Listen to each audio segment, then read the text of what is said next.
Another Roofer to Roofer episode. We're talking about, well, I was talking about toothpicks, but what's the story? So you're making some homemade toothpicks because of your bad habit of chewing on these things and whatnot. And I had a one of my best friends. He passed away when he was probably he was either 21 or 22, but we man, we were together all the time. But and he chewed tobacco, beech nut, chewing tobacco, and for as long as I can remember. I mean, when we were like 15 years old, he was or 16 years old, he was chewing beech nut tobacco. Um, he got these ideas to where he could flavor his tobacco, just like what you're doing with your toothpicks. So he liked apples. So he would take an apple and then like mince an apple, like this really, really fine minced apple. And he'd put it in his chewing tobacco and kind of mix it in a little bit. And he'd put it in the fridge. So he'd do that every week. He'd put like, cause he'd go through like 2 bags of chew a day. So like every week he'd buy like 10 bags of chew, mix his apples in, wrap them up, stick them in the fridge, and that way he had apple flavored chewing tobacco all week long. But I always thought it was absolutely hilarious because you'd open the fridge and there's just a big old wad of tobacco laying in there. But yeah, Wow. it was a lot of fun. Yeah, that is funny. That is, Yeah, yeah, a little more that's too. redneck than the toothpicks, but Yeah, same that's the next idea. level. That's the next level. I'm just level one. That's level 60. Yeah. Oh, Maybe not he 60. was That's level 5 at least. yeah, he was pretty up there. I like it. All right. So let me pull up these questions for today. All right. And if anyone has any questions, just put it in the chat. Otherwise, we're going to start going through ours. See under docs.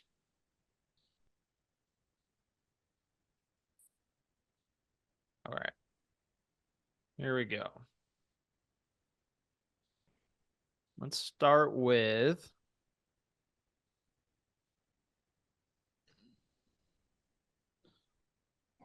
what what is best practice for closing out a project? Like, I guess after the roof is complete, what are the steps that every project should be taken through once the crew has finished the roof? So we use an automation. As soon as the job's done, it moves into a project complete stage, and an automated message goes out, basically saying one of our team members will be a project manager will be in contact with you to do a final walk on your project the next 24 hours.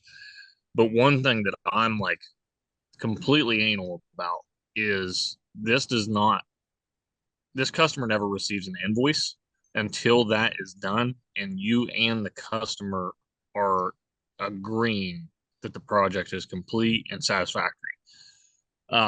This just happened last week. I think it was last week. One of my employees um, didn't do the final walk before he sent the invoice.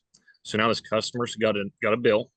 Our crew did not do a satisfactory cleanup. There was a couple little issues, and now you've got a customer that is very distraught, wondering why the hell they've got this huge bill, and to them the project's not done.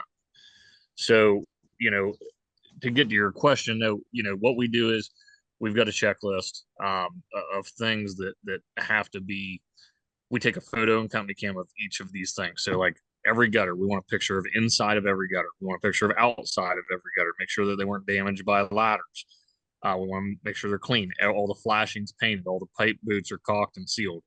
Um, the last nails in the ridge cap are caulked and sealed. Just all these things, and we have our own list that we found works for us. Um, I'll tell you on a closeout, 70% of the job's the cleanup, and the reason being, almost never does a homeowner actually get on the roof. So as long as you did a good enough job that it's not going to leak, and it's a complete roof system, it's not going to leak. You put all the components where they're supposed to go. They just don't want to see nails and shit in their driveway. So if you do make sure the cleanup is fantastic. 9 out of 10 times, the rest of it just as long as you have a competent crew, the rest of it's a no brainer. So, but our stuff that we close out is more aesthetic and cleanup than anything else in our documentation that we take photos of, because we're trying to sell pretty roof too. We're not just trying to sell, slap new shingles down. It's not going to leak anymore. We want to, we take the time to paint all the pipes on the roof. Metal pipes, we paint them to match the roof. The plastic pipes, we paint them to match the roof. We want everything to just look right and clean and pretty. So, those are the things that we look for when we're finishing out to close a job out. Cool. Makes sense. So that's kind of from a production standpoint. What about from like a marketing standpoint? Is like after you've closed it out from like an operations production standpoint, what's the next step after that? Is there marketing Well, steps that you guys part take of every our time? and there is a part of our closeout that requires the manager or the sales rep, whoever's closing the job out. Like I said, there's a set of photos that are taken. A lot of those are for production purposes, but the very last photo they have to take is like pretty pictures for social media. So, standing at the road or the curb or the sidewalk, getting full frontal views, throwing the drone up in the air, getting aerial views. We do that consistently on our jobs, because I mean that we're like today. I think we finished maybe 2 or 3 projects today. I mean, so we got plenty of content always for social media, just because we're doing that while we're there. So, but yeah, that's it. Like I said, we've got a checklist, and it's what we've found over the years has always been the biggest complaints. We take those, we compile them. That's the things we check every time, and then we get some stuff for us to use, uh, you know, for marketing purposes or what have you. Yeah. Cool. Jonah, anything to add to that from like a marketing? Yeah. Obviously, once we get something closed out, one of the most important things to do is thank the customer. We're doing some custom stuff now. When a job's closed out, we're sending out mailers with a little handwritten card that says, "Thank you for the opportunity. Let us know if you have a problem."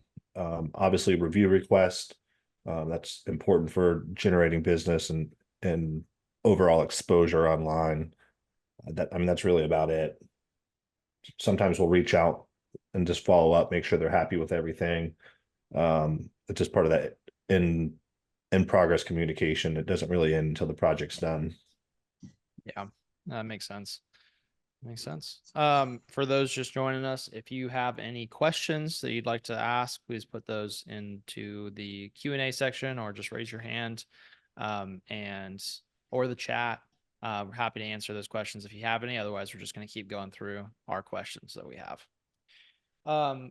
The only thing I'd throw into that, I mean, this is maybe not part of closing. This is kind of like post-closing, but after there's the closing, and then you get the invoice paid. Once the invoice is paid, and I don't know if you guys have a different view on this. Typically what I've seen is that you wait until the invoice is paid before you start asking for the review.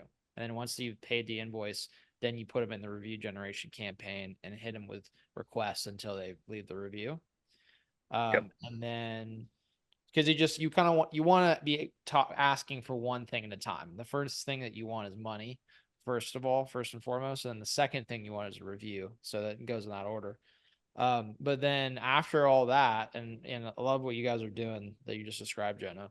But after that, any like mailers go out and the handwritten notes, transitioning to some sort of long-term referral drip. I've seen a lot of companies have a lot of success with that, where it's not a lot, but maybe every 6 months you're checking in with that customer in an automated way.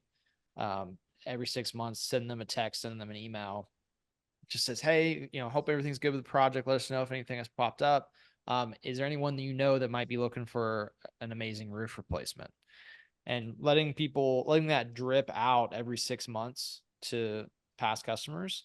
I mean, it's maybe it doesn't, if it's automated, then it takes zero effort. So even if that barely does anything, if even one of those people comes back with a referral that turns into the roof, then the whole thing's worth it because it's automated anyway. What's your Yeah, thoughts well, about and that just goes in. Yeah, go ahead, Jonah. that was more of a question towards you, kind of following up here. What's your thought about introducing something like that? Because we don't really do a whole lot of referral requests in the first place. Well, at least once the job's closed, but that's a pretty simple thing to set up. I actually think it's set up. Is it? Mm-hmm. Yeah, And paid and it, closed? I think so. If it's not, we need to hit the play button because it should be. And yeah, that's so that, one of the things I like looking at, because I think we run a super lean business. Like we don't have much fluff. There's not a lot of slop. Everything's pretty efficient. Like we run a pretty tight business.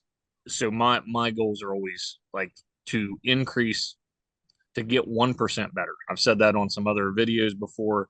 And I truly believe once you've basically dialed your business in and the thing's kind of running itself and you're standing back here looking at it, the big picture overview, you got to start finding these little bits of things to where you can just get. So just what you said, AJ, if only 1 in 100 customers that receive that drip pass you a referral on, that's 1%. So that's another one of those things that but if you get 1% better on that, I mean, that might be, we're doing 400 to 500 jobs a year. Maybe that's 5 roofs a year we get at $15,000 a piece. You're talking a significant amount for exactly like you said. If you're using ProLine and using an automation for this, you set it up one time, you never touch it again.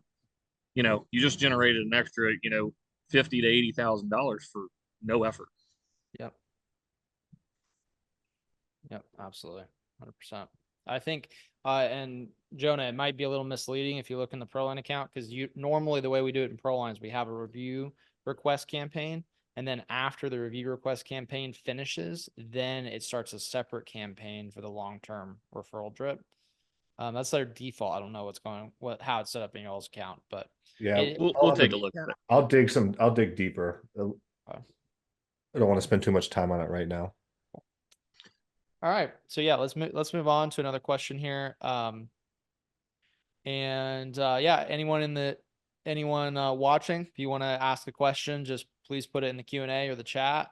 And we're happy to address that. But we'll move on to another question that we already have queued up in the meantime. So I think this is a good question. So the question is, I keep getting emails from marketing agencies about how my website and SEO are broken, even though my website and SEO are great. What does that mean? Is it scams? Should I be worried? I keep getting emails about it. Maybe this is more a question for Jonah. What's 401 on that? I mean, 401 is that 401? 411. 411. Yeah. That's information. 411, yeah. I'd say 90% of it's scam. People just cold calling, looking for information, trying to like just trying to bait the hook and try to get you to buy in. I mean, owning an agency, like it's amazes me how many emails and LinkedIn messages a day I get about my SEO and people trying to sell me SEO. And I message them back and I'm like, do you guys do any research before you message me? Like, we're an agency that offers the same exact services as you. Like, why are you messaging me? Yeah. SEO is such a tricky thing to like wrap your head around, and there's so many different ways to do it. So like for somebody to say from a cold email that your SEO is bad, I just think that's bad practice, and it makes a lot of agencies look like they're bad people, because there's just not a lot of intention or research put behind it. I think if you're seeing traffic from analytics from organic sources, or if you're getting traffic in your map results, like you should know pretty well if your SEO is good or up to par or not.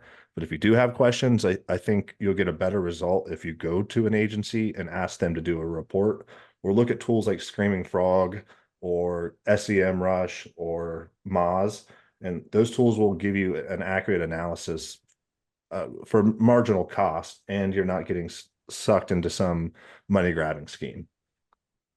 But I do feel really passionate about it, and I hate it so much. I try not to sell any SEO services unless the customer asks for it, because it sounds so scammy, and there's so many ways to get taken advantage of, because it's not instant results. You're not able to say this has generated X amount of leads this month. I mean, I guess you can in a sense from analytics, but it's not something that happens overnight. So I would just stay away from those type of messages. They're cold calls and they're just reaching. Yeah. Scott? Yeah, thoughts on You this? remember what I told you the other day when I think we were sitting at dinner maybe or whatever. It was how did I say it? Oh yeah, the like it makes me want to puke when these marketing agencies. Now you got to do it for a long time if you're going to get results, and it's like that's the biggest crock of shit. If you can't get me results fairly quickly, then you're not doing your job. Now I don't expect full results on day one, but I do expect within a fairly short amount of time to see some results. Yeah. So it's like, and every time you talk to a marketing agency or something, it's like, now you can't just do this for, 3 to 6 months. You got to do this for a year or two to see some results. And it's like, I my second year of business, we did $2 million. Why is it the first year we did 1.5? Why does this take? No, it doesn't take that long. You just drag your feet so you can keep milking the tit, So it's like, no, I don't like marketing that much.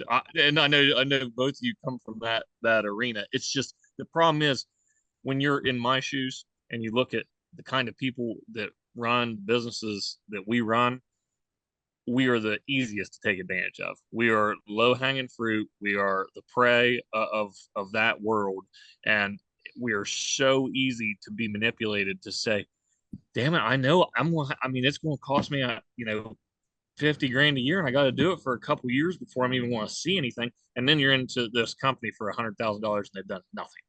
So I'm pretty passionate in the opposite direction. And same with Jonah. Obviously, he feels a similar way. It's just it's so easy to get took. Because how would a guy like me even oversight that? If you don't know how to do it yourself, you can't oversight it. Yeah. I mean, my one big takeaway here is like, if you do go for that or if you are hiring somebody currently, like, demand for report and statistics of their performance and what they're doing. Like, anybody can say, hey, I'm giving you X amount of backlinks, and I'm updating your metadata, and I'm doing schema markup, and I'm doing functional or technical SEO. Like, how the hell is Scott going to know what that means? Like, or how the hell is anybody going to know what that means if they're not trained? What any of that. Exactly. That's what I'm saying. Like, it's so easy for people to get taken advantage of. So if you're working with somebody, ask for proof. I think it's important data doesn't lie. So ask for that. They can't manipulate Google Analytics. They can't manipulate Lucky Orange or HubSpot. Like, if your CRM set up correctly, you should be able to see your lead source. And if it's not going up and your rankings aren't going up in your local markets, then you're probably not getting what you're paid for. Yeah, it's tough because in some markets, hyper competitive. So when I ran my agency, we got really good results for a bunch of companies, including John, my co-founder's company when we first started. Got them right up to the top of Google within a reasonable amount of time. Got pretty quick results, like within the first few months. But then, it took maybe a year to get them, year and a half to get them up into the top spot. But like, we got them there. We got them there in time. And in the meantime, like, we got enough good rankings that he was able to get leads out of it. And then we took the exact same thing that that I did for John. And this is when I was trying to scale my marketing agency. I started selling it to other contractors, and it worked really well. It got some ones in, so that was in Athens, Georgia, and then Augusta, Georgia. We worked with some contractors, got good results there too with the same formula. And then we got somebody in Atlanta and did the exact same thing, same price point, same volume of work, everything the same. Didn't move them at all. They were with us for about 5 months and then they canceled, and understandably, because they saw no results.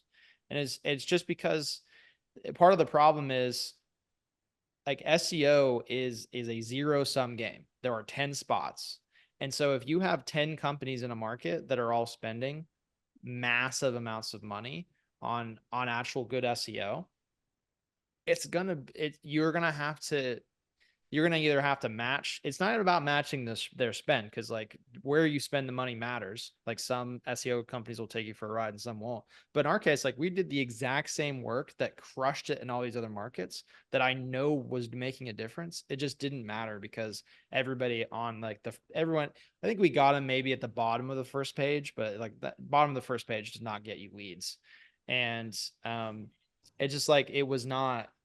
So I say that it's kind of like a devil's advocate. There is the market that you're in makes a massive impact on how much SEO is required. Now, that being said, you should expect to see some kind of results every month. And if you're not, don't keep spending the money. Like I was disappointed as the agency owner when that company quit, but I was understanding of it as I was like, yeah, I mean, I would quit too. You paid us. They think they paid us for four months, and I think before we renewed on the 5th month, they canceled. In 4 months, they got basically nothing out of it, and that's like I said, we were doing the exact same thing that won elsewhere. So the market does have a big impact. I don't know. Let's just play devil's advocate on that. Scott, do you have thoughts? Let me there? give you a good takeaway from that. Yeah, let me give you a good takeaway from that. At the end of the day, here's the whole point that needs to be absorbed by everybody is understand your market first.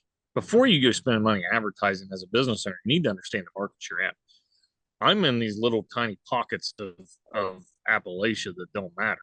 I don't even spend money on SEO, and I rank top 3. We just work on Google reviews and responding to Google reviews. And not to say we've never done SEO. We've got a killer website, but I don't think Jonah's invested much time into SEO at this point.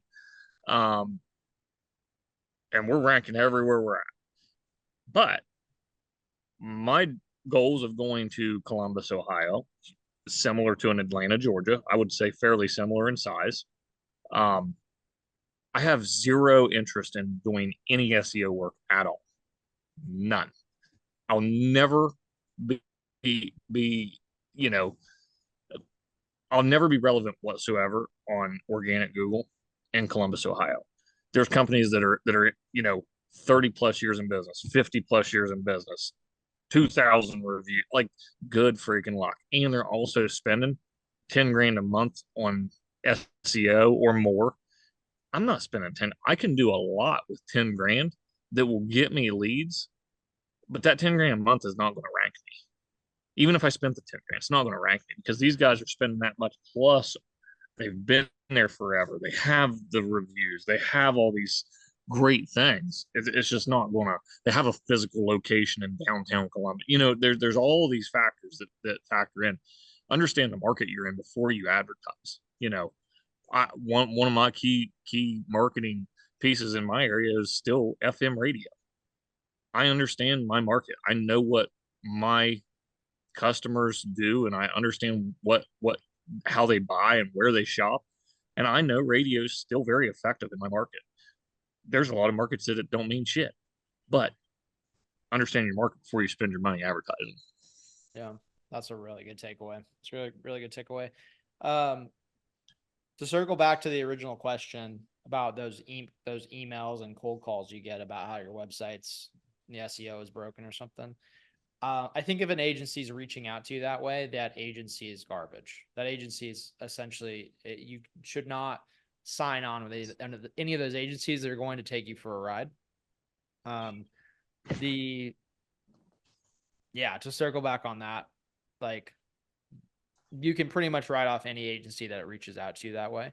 I like what you were saying, Jonah. It's like, if you're worried about your SEO, like if you're actually concerned, don't respond to those emails. Go find an SEO agency that's reputable in your area, and then that has reviews, that has worked with people that you know, and then go ask them to do an audit. They'll happily do an audit, but they're also not the ones that are typically not going to reach out to you that way.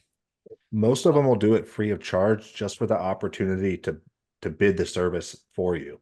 I mean, for me, it takes my team 3 hours to do an audit, if that, depending on the complexity of the site, and put it together in a templatized document. We'll send over what we find. Are there 404 errors? Are there incorrect canonical tags? All of the basic SEO stuff that you need to cover. Like, we'll provide a report just to, one, let you know where you need to be, but like, there's no commitment or no obligation. And I would say most agencies that are serious about providing value and service, like quality service, would be more than happy to do that just to get you in the door. Yeah. And Scott, to your point, it's like, if you're in your market and you're seeing people, everyone on the first page of Google in your market has, thousands of reviews, have been in business for 10 years. It's not even worth worrying about. It's like, you need to focus on other ways of building your business. Here's the weird one, I'll tell you. Columbus. I say this because I know the market. I've looked at it before. The top 2 or 3 don't look as impressive as you would expect on that first glance. But you scroll down a little bit, you get to 5, 6, 7, and they've got number 8 has 2,000 reviews, and he's 8. Good luck. Yeah. He can't get in the top 3, and he's located on Main Street, Columbus Drive, and yeah, if he can't get in the top 3, you ain't getting in the top 3. There's a lot of factors that go into it, and like I said, some of these guys, big reason they're in the top 3 says right next to their name, in business for 30 plus years. Yeah. You're not going to beat those guys. Been on Google since 2004. That's Yep. Yeah, it's like, you can't beat that. It's a never ending battle. now buy ad space. Just buy ad space. Buy ad space or Canvas. Yeah, and the other thing is, like, wait your turn, and in a way, it's like, go work with what you have and what you can to generate leads now, and then wait it out. Wait for some of those businesses to go under. Wait till you've been in business for 5 years, 8 years, and you've built a massive business off these other channels. All right, now when $10,000 a month means nothing to you, now you can spend $10,000 a month and try to play the SEO game to clean up shop. But it's like, do your time on the other channels first, because it's a huge factor, just how long you've been on there. My kids might get to rank in Columbus. Yeah. Not me. Yeah, they take over same brand, same domain. Yeah. Yep. It's like, that's part of it's a legacy and time game. But it's like, people retire, people go out of business, people like, there will people be an come for sale. opportunity, but like, you're not going, like, don't invest in SEO from anyone, even if they know what they're doing. Don't invest in SEO if you're looking at your market and it's like that. And I think that was a huge lesson, back to that story that I told. That was a huge lesson for me of like, oh, I can do all the right things and it doesn't matter. Part of my analysis of my audit needs to be looking at the competitors and seeing, like, is this even possible? I was just focusing on, like, the room for improvement on their website specifically.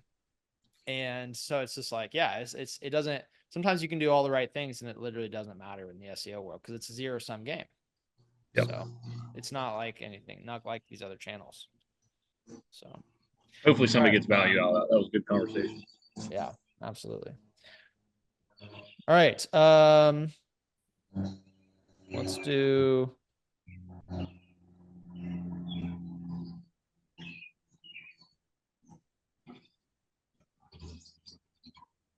How do I handle upselling when I'm selling a roof? How do you handle upsells? If you're, this is another question from our list. How for an upsell, like when you're selling a roof, how do you handle upselling other services on top of it without seeming pushy? That's the words that are in the question. Sure. We're not real big on upselling other services. What we try to do is we try to stick to what we're really good at, and that's roofing, and we upsell product. So pipe boots, for instance, I mean, we talk about it. That's kind of I think that's a Dave Sullivan, John Delorier special with his lifetime pipe boots. And I agree with him because, you know, you can get an additional, say you can get an additional 80 to $100 a boot out of the job. You know, it takes zero extra effort.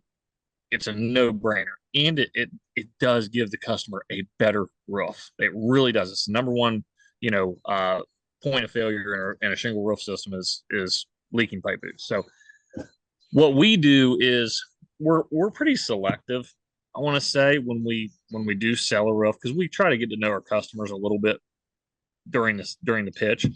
But if they're a customer looking for a gold pledge roof, looking for a warranted, manufacturer backed warranted roof, those are absolutely customers. We're going to say, hey, look, this roof's got, you know, 50 years on the shingles, 25 years on the workmanship. The one piece of this roof that's not covered in this warranty is the pipe boots.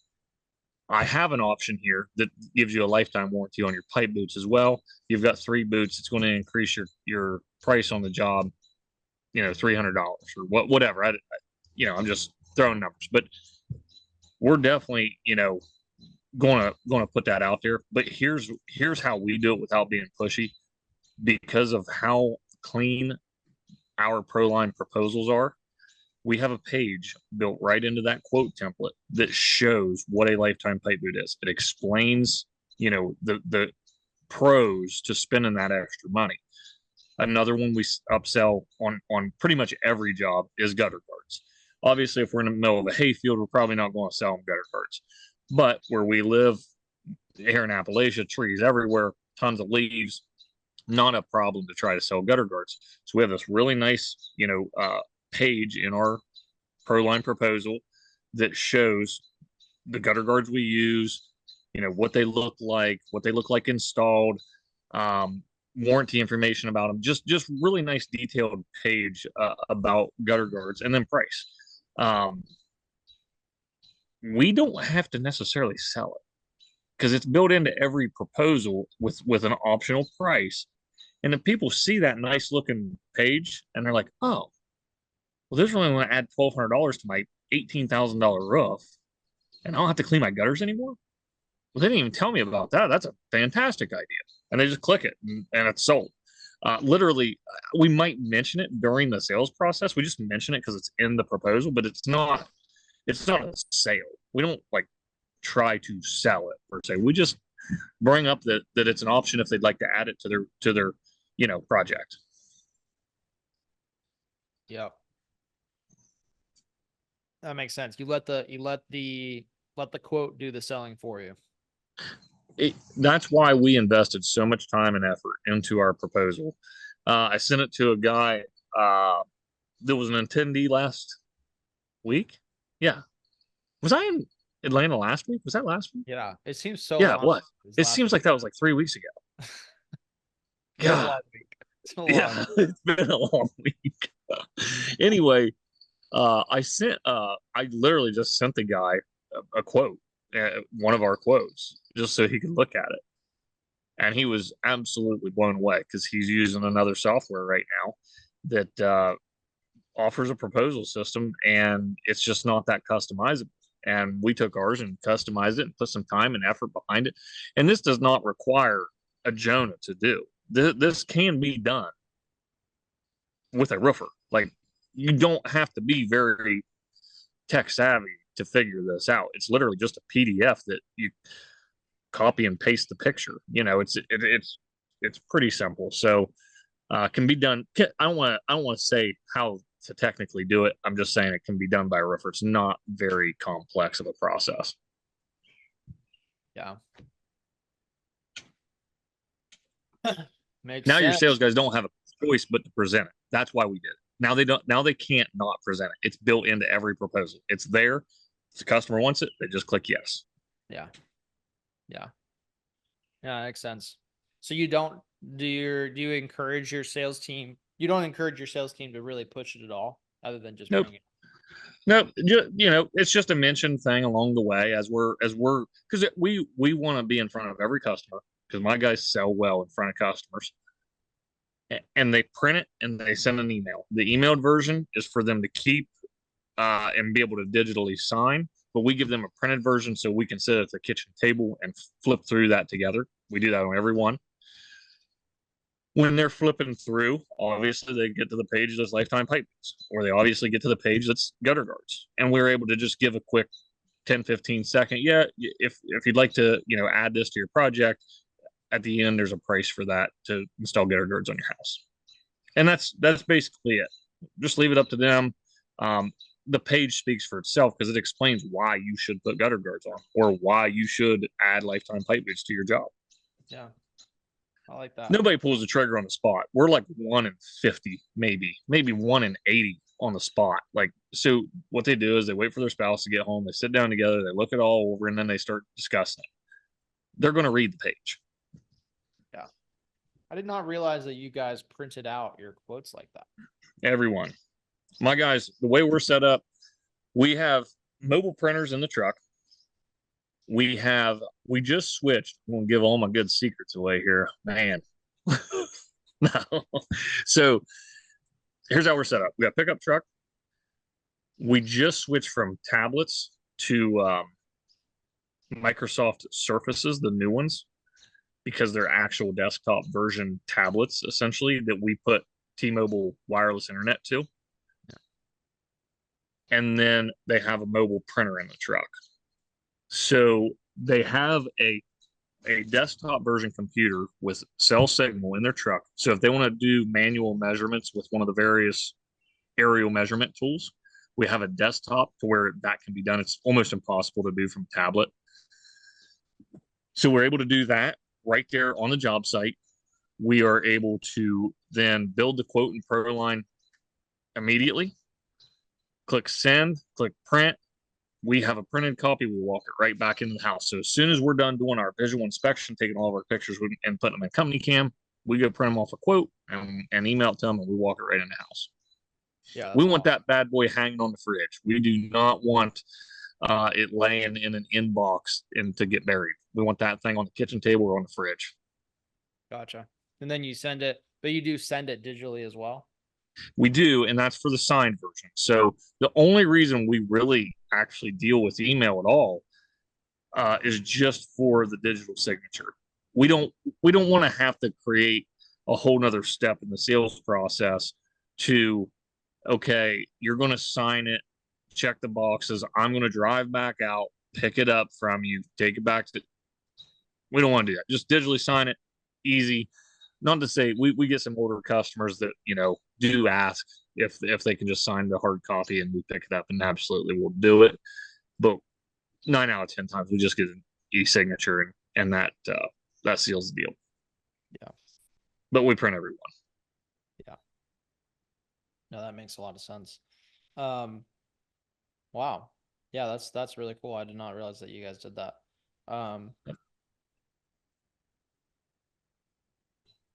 Yeah, I'm gonna have to. We're 20 years behind the rest of the world. We have to print in Appalachia.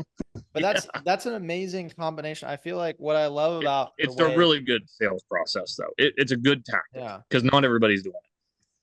Well, so many people think like, oh, there's an old way of doing business and there's a new way of doing business, and you just have to do the new way, and the old way sucks, right? But I love how you guys are combining new technology and new methods that work with the older methods that also still work. And because less people are doing the older methods, no one brings a nice printed, proposal out. Now that's more effective, right. The radio, no one else is doing radio. So now you're doing radio. It's, I like that. I'll tell you a funny story about radio. You'll like this. So, and it's not funny. It's just, 2 years ago, we've been on the radio. We've been doing radio for 3-4 years now. Always had success with it. It's always been good to us. Started with a budget of like $2,000 a month. We ended up upwards of like $7,000 a month when we backed out. I backed out not due to lack of success. Nobody was on the radio in the construction space. In the roofing space, there was one other contractor that did do some radio locally, but they did heating and cooling and restoration work. So we weren't really competitors too much. Our business exploded, in the last couple of years. We were absolutely, we were ruffling a lot of feathers. There was a lot of people realizing like, oh shit, these guys they're kicking our ass up and down the street, and that's not a brag. I'm just saying because of our marketing efforts, we were getting tons of opportunities and we took advantage of it. What happened was, and I should have done it right when I started spending 7Gs a month. I mean, that's a lot of money on radio in my area. I was one of the highest spenders with the whole radio company. I should have asked for exclusivity, because about 6 months into last year, me spending that kind of money, we're kicking ass. We're doing well.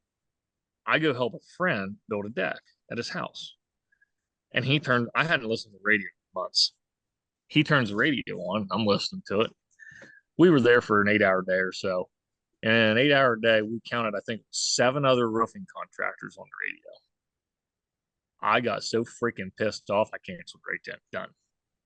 Because that damn radio company knew how much success I had. And they basically said, okay, that we're going to call every roofing company. Hey, you've seen T-Bay. You heard about T-Bay's radio ad. They're kicking ass. You want some radio space? Maybe that's not what happened, but by God, it sure felt like it, because not a soul was on that radio until we started doing really well with it. We're firing back up this year with it here, actually, in a week.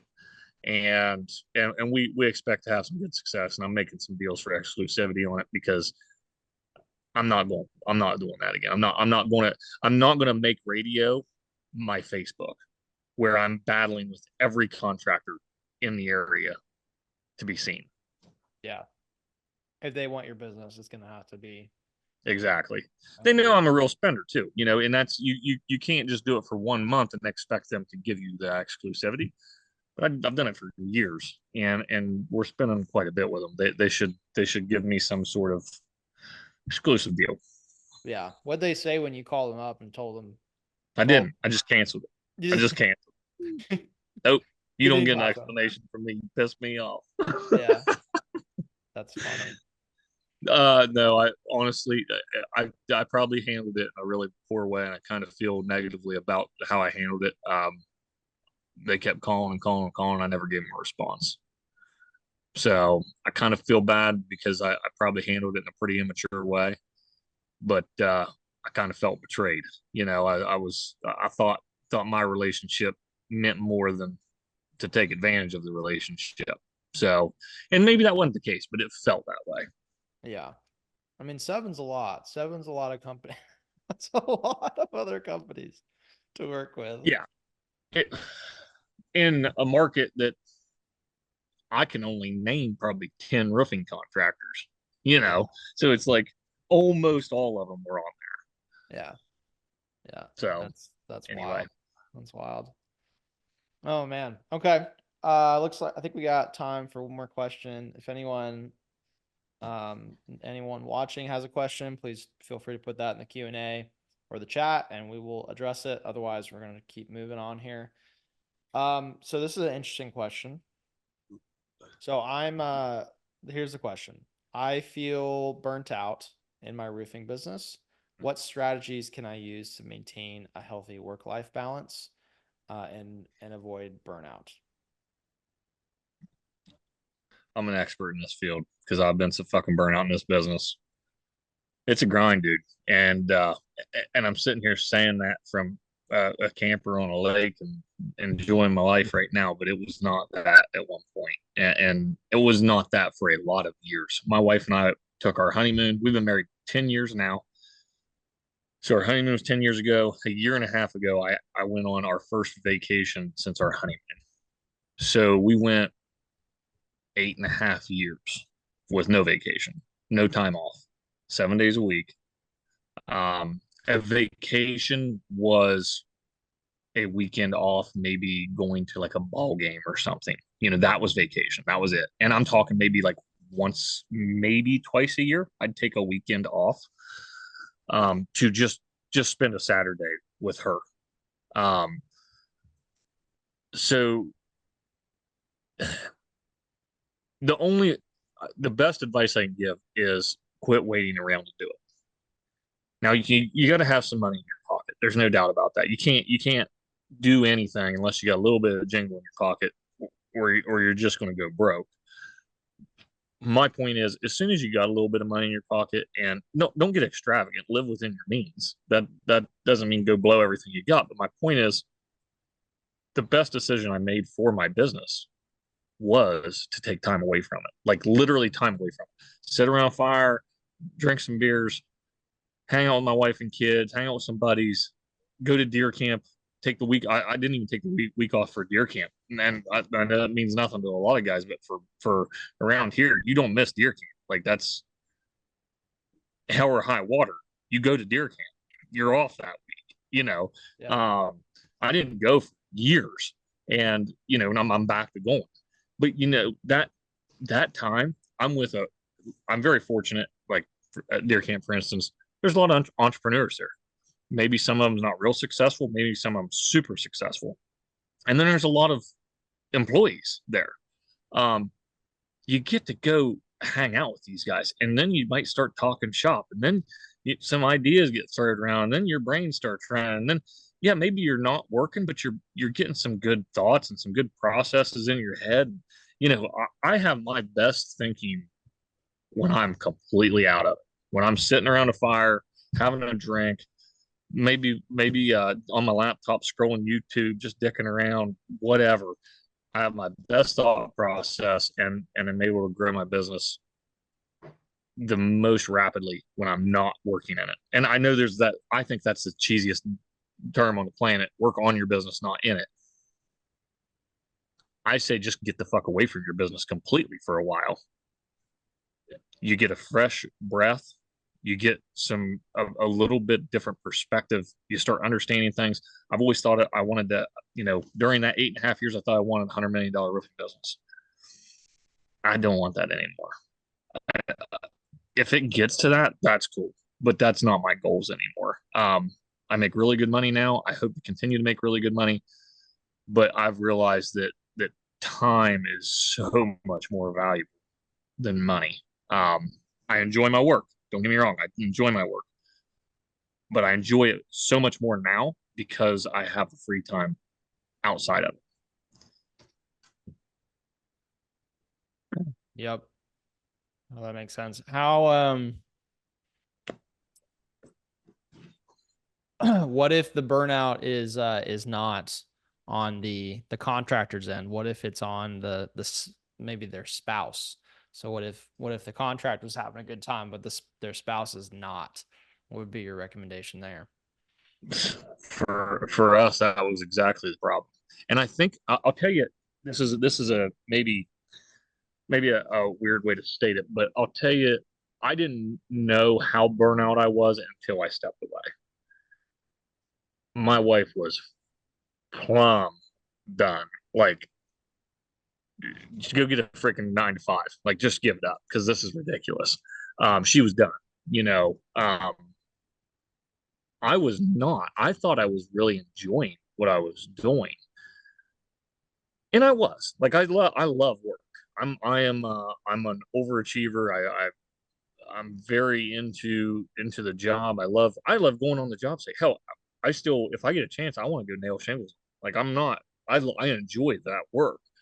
I got a buddy that pours concrete. I call him and say, hey, if you get a pour coming up this week, let me know. I'll come give you a hand. Like, I enjoy working, but I also didn't realize what all I was missing by consuming myself with work.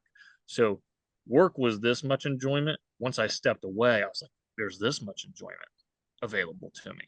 Like, this is available. I'm only taking advantage of this. So now I realized, man, I was getting fried. You know, I was getting burnt out. And don't get me wrong, I knew at times during the business I was burnt out, especially when I'd get in over my head. I took on too much, bit off bigger bites than I could chew, things like that. If you're starting to feel the pressure though from your significant other, um, especially if you got kids, you know, if you got kids and your wife's throwing a fit because you're working too much, take a minute and give her the time of day, because it's not really her. You know, the kids need it too, and you'll realize real quick. One, you can grow your business just as fast as you step away, or you can make it even more profitable. That's what I did. We didn't grow; we're just making it more profitable now. Um, but I think that I think you'll realize there's more satisfaction out there than what you can find just in your work. I've taken it to an extreme at this point. I'm getting ready to dial it back in to have a better balance. So I went all in on work. Now I'm all in on chilling out. I'm about to I'm about to bring it back to where, but now going back, I know I need to have that level of separation to where when I decide I'm done for the day, or I'm done for the week, or I'm taking this week off, that's it. I'm taking this week off. Don't call me. Like, I'm off. Yep. No, it makes sense. That's good insight. That's good insight. All right. I think we got time for one last question. Let's make it a marketing related question. What are the challenges of rebranding a long-standing roofing business? Well, since we've already talked about this at the beginning of the call, you're going to want to look at your domain authority. If you're changing the name of your brand and you already have a well-established brand, that's definitely something you're going to want to look at. Migrating a website from one domain to another has a lot of repercussions, and there's a lot of work that goes into that transition to make sure things are accounted for. Proper redirects, making sure that the URLs are correct when you're transferring blogs, any sort of content, metadata. Obviously, there's a big risk there that you can lose your authority in Google's perspective. Making sure you submit your updated sitemap through Search Console. I mean, there's a lot of different things that you have to account for there. And then the biggest thing is going to be exposure in the market. For Scott, he didn't really care as much about the name, so we weren't. I think, in fact, when I first started working with him, he wanted to remove his personal name from the brand to separate himself from it. Is that correct? That's exactly right. Yeah. So we didn't have a whole lot of issue with losing any authority that we gained in the market. Where Scott is, he's in a smaller market too, so it was a lot easier for us to regain that authority and start ranking higher through Google search. And honestly, as Scott said it to me a million times, and it's pretty obvious, like the cost. So you've got your truck wraps, your yard signs, your marketing material, your sales folders, your t-shirts, your hats, any branding you have inside of your building, or I mean, all of your marketing materials or anything that's branded, like now that's all obsolete. So you need to account for purchasing all of that new stuff, because once you make that switch, you can't kind of be half and half. Like, you can't halfway do it. You either do it or you don't. And it's a very expensive process, and it takes a lot of time. I mean, I could honestly go on forever. There's a million different things to look into. Your business registration, make sure that your license, is it the HIC or GC license, make sure that's all updated. Your insurance. It's basically starting a new business. It's harder. Yeah. It's harder. It's harder than starting a new business. And I'll tell you right now, there's days that I question if it was the right move. I think in time I'll be happy that we made the move. But I will tell you, I originally figured we were going to spend about 100 grand doing the rebrand. I think we hit 200.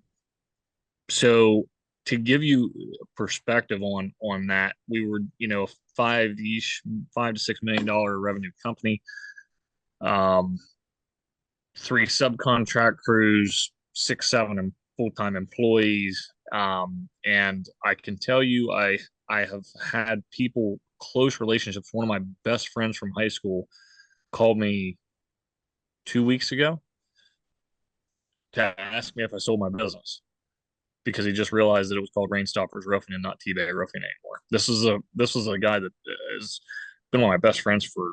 Oh, we don't talk as much now, but one of my best friends for a long time, and he didn't know. So what that told me was I spent $200,000 and I still didn't get it accomplished. So understand it is a massive, massive undertaking. Part of our new radio that we're going to publish is going to detail some of this rebrand. We got to make sure that we don't. I thought that in a matter of 2 or 3 months we could get the word out that what we did. I'm realizing now it's going to be all of 24, getting the word out. I think it'll take all freaking year, and we've got to tie it to everything we do. That radio ad's got to say Rain Stoppers Roofing, formerly known as T-Bay Roofing, and I almost feel like I've got to give a 15-second speech on, hey guys, this is Scott T-Bay. I know you know me from T-Bay Roofing, but we switched our name to Rain Stoppers Roofing to better serve you and be more visible to the community. Whatever. Like somehow we have to get in front of everybody because we were in business 8 years when we made that switch, and we were definitely a prominent roofing company in our area, and then we just switched our name. We don't exist anymore. So we thought social media and our email list was good enough, and I can tell you it's not. So people just didn't understand. They didn't realize it. They thought we sold. They thought private equity bought us. They thought, all these things. So I've even got people thinking that we switched the name just because we had a bad reputation. And I say, well, if I had a bad reputation, why don't you just check out Google? We got 165-star reviews. And we don't have a bad reputation. This is hurting me, not helping me right now, so, yeah. But this is the long play for us. And, but as soon as I changed the name, I've had private equity company after private equity company hitting us up because they didn't want to buy a T-Bay Roofing. I think you might have froze. Yeah, I think we might have lost him. I'm just saying there's, what is it? You froze for a sec. Froze for a second, yeah. Am I good now? You said they didn't want to buy T-Bay Roofing. Yeah, they didn't want to buy T-Bay Roofing, but they would love to buy Rain Stoppers Roofing. But I'm not planning on doing that. I'm just saying, obviously, it's the right move long term because there are bigger businesses that are much more interested in what we're doing now. Yeah, I think it's important to bring up the fact, like, we didn't just cold turkey switch things up to Rain Stoppers Roofing. Like, originally the T-Bay site, we had our main banner on the homepage, the hero image, it says changing to Rain Stoppers. And then when I launched the new Rain Stoppers site, we had T-Bay logo up there, formerly T-Bay. Our social ads all had T-Bay Roofing on it still. Email list to all of our past customers, we said, hey, we're changing our name. We did just about everything we possibly could to make sure people know that we're changing the name. We didn't provide an explanation, so maybe that's a point that we missed. But I don't necessarily think that we need an explanation. But what we're 6, 7, 8 months into the name change, and people are still blowing you up about selling the company. It's a risky endeavor, and I wouldn't suggest it unless you have long-term intentional goals with it. Do it early, because I've thought about doing this for 3 years, and the worst thing I did was wait. If it's on your mind, get it done. The longer you wait, the more expensive it is. I mean, I figure by the time this is all said and done, it's going to be a $300,000 name change. By the time it's actually done, and like we're not no longer associated or known as T-Bay Roofing, and we gain the market share back that we lost during the switch, I think it's going to cost us $300,000. So, um, it's expensive. If you think hell, just shirts alone was like 12 grand just to get everybody new shirts, jackets, polos, all the form, the clothing was like $12,000. I mean, it's just you don't realize it because you've been buying and buying. Each year you just buy a few new shirts for each guy or whatever. No, you got to buy all of them, a whole new wardrobe. So just all these little things you just don't think of. New hats, just in general, I wrote it all off. But yeah, it gets out of hand quick. Yeah. No, it's wild. Yeah, we're just changing our logo here at ProLine soon. And we're not even changing the name. And it's still, yeah, so many things you don't think about. We're gonna have to buy a whole new booth for for conferences. We gotta buy all new gear. I mean, just changing our logo is gonna be, without changing the name, without rebranding, just changing our logo is probably gonna end up being about 20 to 25,000, like all Yep. said and done. And and that's the thing. That doesn't even, that 300K you're talking about doesn't even account for the lost jobs that you would have sold. No, I don't want to make you Correct. frustrated. Correct. No, But no, yeah, no, it's, no. You're yeah, that. Yeah, You're relax, exactly AJ. right. Hey. No, you're exact. The thing is, you're exactly right. That's what the most dominant market I've had over in our history is currently one of our weakest because everybody knew us as T-Bay Roofing. Now that and a lot of them in this first quarter and a half, they cannot figure out why the hell we changed our name. That's not the same guys I used before. That's not the same guys that my friends used. You know, if you're going to go at it, you better go at it guns blazing because yeah, I've probably lost as much opportunity as it's cost me. yeah, that makes sense. You gotta, um, I've been a part of a couple different rebrands, indirectly through John's recent rebrand, Peach State Roofing, and yeah, it's been comparably rough for him as well, in his rebrand, and but I also there's another client that I worked with when I had the marketing agency, and they weren't roofing contractor, landscaper that went through it, and they were my client at the time, so I was responsible for transitioning all the website stuff. The good news on the SEO front is we ended up transferring pretty much 100% of their SEO authority over. Now it takes about 6 to 8 months to fully transition, but there's tools in Google where you can let Google know that you're switching domains, but it's the same company. And as long as you provide all the correct documentation and you do the right steps, and then you can transfer all that over. But that doesn't transfer the brand recognition. Right. That's just one small piece. And just for, I'm pretty sure I grossly undercharged, but this was recent. This was only a couple years ago. And I charged them like $12,000 in addition to the regular fees to handle all the SEO transitions. And frankly, like for the amount of work it was I grossly undercharged them. But yeah, that's, so talking about costs. You want your SEO to transfer over, you're talking about $10,000 to $20,000 just for the SEO piece. Just to guarantee that you don't lose what you've already paid for in the past. So Yep. it can be, it can be done, but like it's a painful process. Yes, it is. The earlier, the better. The longer you wait, the worse it's going to be. Yeah. Yeah. So, all right. Well, that's it for today. We'll wrap it up there, and we will see everybody next week. See you guys.